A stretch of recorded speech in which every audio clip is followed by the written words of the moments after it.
Hello दोस्तों, नमस्कार। स्वागत है आपका हमारे इस चैनल में।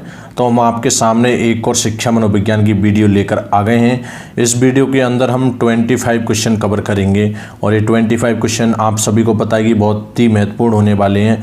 अभिप्रेरणा से रिलेटेड ये टॉपिक होने वाला है। शिक्षा मनोविज्ञान का एक टॉपिक है अभिप्रेरणा, जिसको इंग्लिश में मोटिवेशन कहते हैं।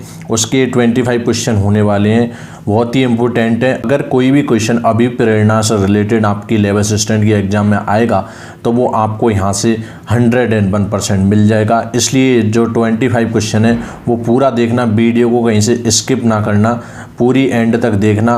अगर आपने पुरानी वीडियो नहीं देखी है तो हमारे चैनल पर शिक्षा मनोविज्ञान की 50 से 60 वीडियो डली हुई हैं, वो एक बार जाके ज़रूर देखें, क्योंकि उन वीडियोज़ के अंदर बेसिक लेवल से क्वेश्चन उठाए हुए हैं। बेसिक लेवल से एकदम हार्ड लेवल के क्वेश्चन हमने कवर किए हुए हैं। इसलिए मैं बार बार बोलता हूं कि वीडियो सारी देखें, क्योंकि अभी तो आपके पास 8-9 दिन का टाइम बचा हुआ है, तो आप पूरी देख सकते हो। लेकिन 2-3 दिन बचेंगे जब आपको टाइम नहीं मिलेगा, तो इसलिए वीडियोज़ पूरी देखें और वो भी एंड तक देखें। और मैं आप सभी को बता दूँ कि हमारे इस चैनल पर राजस्थान ज्योग्राफी यानी कि राजस्थान भूगोल की वीडियोज़ भी चल रही हैं। उनके अंदर भी बहुत ही इंपॉर्टेंट यानी अच्छे लेवल के क्वेश्चन हम कवर कर रहे हैं, जिससे आपको एग्जाम में कहीं ना कहीं आपको फ़ायदा मिले। तो इसलिए अगर आपने वो भी वीडियो नहीं देखी तो एक बार जाके ज़रूर देखें और वो भी कंप्लीट वीडियो देखें। अगर आप एक बार देख लोगे तो अच्छे से आपको सारी वीडियो समझ में आ जाएंगी और सारे क्वेश्चन आपके माइंड में फिट हो जाएंगे। तो इसलिए मैं बार बार बोलता हूँ सारी वीडियो देख डालो जितनी भी हैं चैनल पर। अगर चैनल पर नए हो तो सब्सक्राइब करके बेल आइकन भी प्रेस कर लेना, ताकि आपको हर वीडियो के नोटिफिकेशन मिलते रहें। तो चलिए वीडियो को स्टार्ट करते हैं। तो पहला क्वेश्चन कह रहा है कि एक आंतरिक मानसिक दशा जो किसी व्यवहार को आरंभ करने तथा बनाए रखने के लिए प्रवृत्त करती है कहलाती है। एक आंतरिक मानसिक दशा जो किसी व्यवहार को आरंभ करने तथा बनाए रखने के लिए प्रवृत्त करती है कहलाती है। तो इसका आंसर बताना है। इसका आंसर आपके सामने दे रखा है, मैं छुपा नहीं पाया इस आंसर को। तो इसका करेक्ट आंसर हो जाएगा अभिप्रेरणा, क्योंकि ये एक टॉपिक अभिप्रेरणा से रिलेटेड होने वाला है कि एक आंतरिक मानसिक दशा जो किसी व्यवहार को आरंभ करने तथा बनाए रखने के लिए प्रवृत्त करती है कहलाती है, अभिप्रेरणा कहलाती है।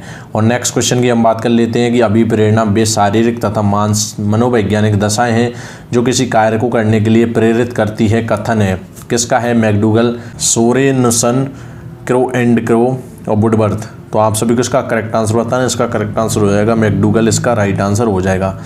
और नेक्स्ट क्वेश्चन की अधिगम तक पहुंचाने के राजमार्गों को कहा जाता है। अधिगम तक पहुंचाने के राजमार्ग को क्या कहा जाता है? तो इसका करेक्ट आंसर अभिप्रेरणा हो जाएगा। और नेक्स्ट क्वेश्चन की हम बात करते हैं कि क्रिया को आरंभ करने, जारी रखने तथा नियंत्रित करने की प्रक्रिया है।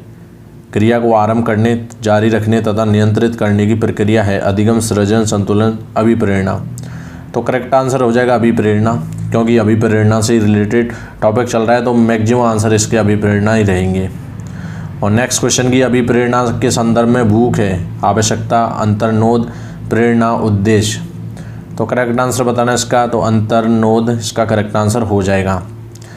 और नेक्स्ट क्वेश्चन की अभिप्रेरणा के संदर्भ में प्यास है। भूख तो अंतर्नोद हो गई थी, और अभिप्रेरणा के संदर्भ में प्यास है, आवश्यकता, अंतर्नोद, मूल प्रवृत्ति, उद्देश्य। तो करेक्ट आंसर इसका बताना है। इसका करेक्ट आंसर हो जाएगा अंतर्नोद, भी इसका करेक्ट आंसर हो जाएगा।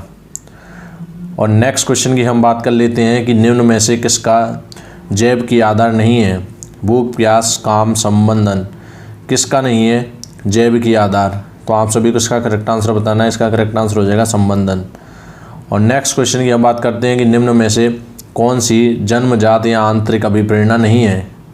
निम्न में से कौन सी जन्मजात या आंतरिक अभिप्रेरणा नहीं है? भूख, प्यास, उपलब्धि की आवश्यकता, यौन या काम। तो इसका करेक्ट आंसर बताना है आप सभी को। तो इसका करेक्ट आंसर हो जाएगा उपलब्धि की आवश्यकता, सी इसका करेक्ट आंसर हो जाएगा।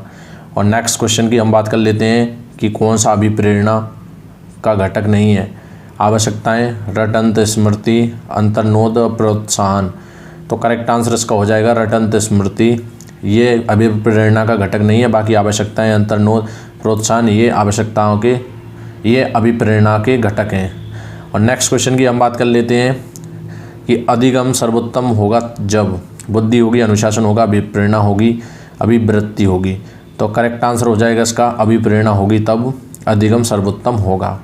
और नेक्स्ट क्वेश्चन की हम बात कर लेते हैं कि निम्न में से कौन सा तत्व अभिप्रेरणा से संबंधित नहीं है?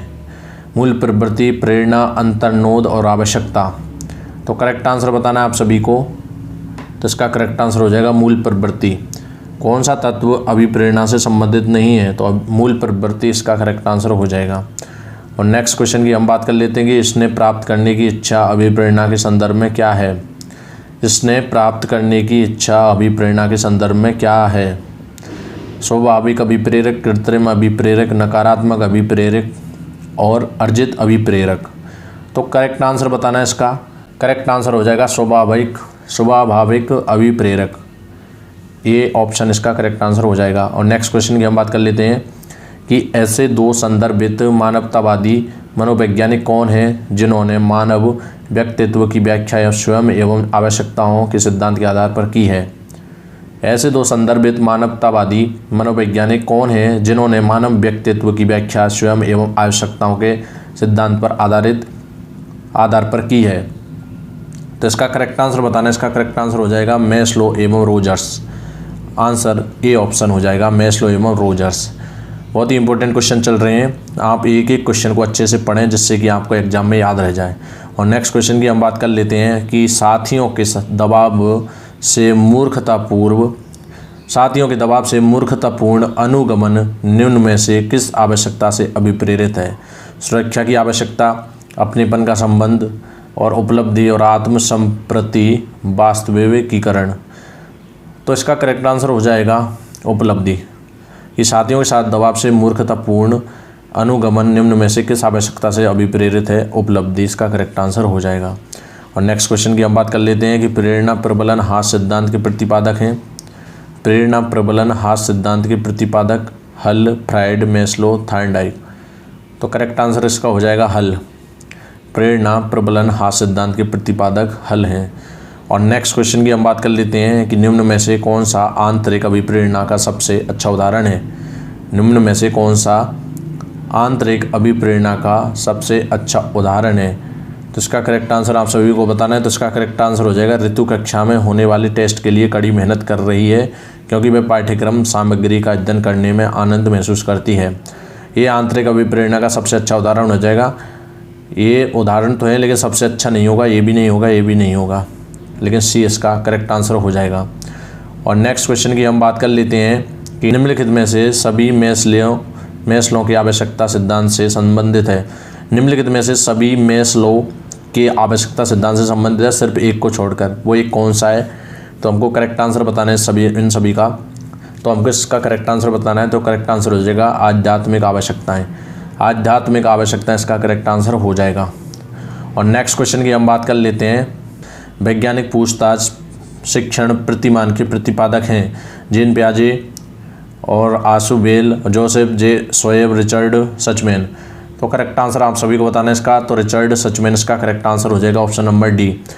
वैज्ञानिक पूछताछ शिक्षण प्रतिमान के प्रतिपादक हैं रिचर्ड सचमैन। और नेक्स्ट क्वेश्चन की हम बात कर लेते हैं कि साइबरनेटिक्स का सिद्धांत संबंधित है। साइबरनेटिक्स का सिद्धांत किससे संबंधित है? अभिप्रेरणा से, अधिगम से, प्रतिपुष्टि से और अवधान से। तो इसका करेक्ट आंसर हो जाएगा प्रतिपुष्टि से संबंधित है। और नेक्स्ट क्वेश्चन की हम बात कर लेते हैं कि निम्नांकित में से किस मनोवैज्ञानिक ने संज्ञानात्मक विकास में समाज एवं संस्कृति की महत्ता पर बल दिया है? निम्नांकित में से किस मनोवैज्ञानिक ने संज्ञानात्मक विकास में समाज एवं संस्कृति की महत्ता पर बल दिया है? तो इसका करेक्ट आंसर हो जाएगा लेव वाइगोत्स्की। और नेक्स्ट क्वेश्चन की बात कर लेते हैं कि पुनर्बलन के संबंध में निम्नांकित में से कौन सा कथन सही नहीं है? पुनर्बलन के संबंध में निम्नांकित में से कौन सा कथन सही नहीं है? तो इसका करेक्ट आंसर आप सभी को बताना है। तो इसका करेक्ट आंसर हो जाएगा नकारात्मक पुनर्बलन अनुक्रिया को कम करता है। इसका करेक्ट आंसर हो जाएगा, यानी कि ये सही नहीं है। बाकी सकारात्मक पुनर्बलन अनुक्रिया को बढ़ाता है, ये सही है। नकारात्मक पुनर्बलन अनुक्रिया को बढ़ाता है, ये भी सही है। और नकारात्मक पुनर्बलन दंड के समान है, लेकिन नकारात्मक पुनर्बलन अनुक्रिया को कम करता है, ये गलत है। तो इसलिए यही करेक्ट आंसर हो जाएगा।